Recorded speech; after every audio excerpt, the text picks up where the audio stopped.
Kung, kamusta po si Tatay Digong?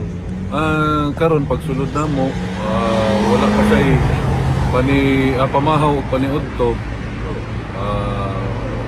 So siya, wala daw siya gibaling-baling sa sulod. Natulog na po daw siya. Namayat, payat siya karon. Mas payat siya tong last time. Adrico. Kung nahisgutan ba ninyo ang celebration sa Independence Day, does he have anything to say about Wala man siya istorya na. Ang iyamang ikastorya kaniman una yung mga apo. Kaya dugay sila wala nagkita. Labi na ning laki.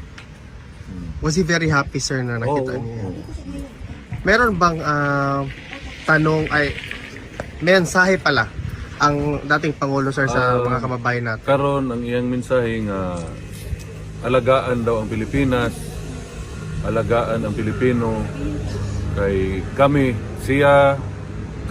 mga politiko moagi rami aning kalibutan na importante nga ang Pilipinas matarong during our time.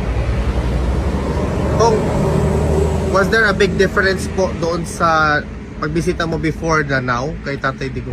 Dako kayo yang gipayat. Pero okay man siya. Okay mo storya, sige binuang, sige pagkatawa. Okay man. Kung marami pong salamat. Any mensahe po sa mga kababayan natin kung galing sa iyo?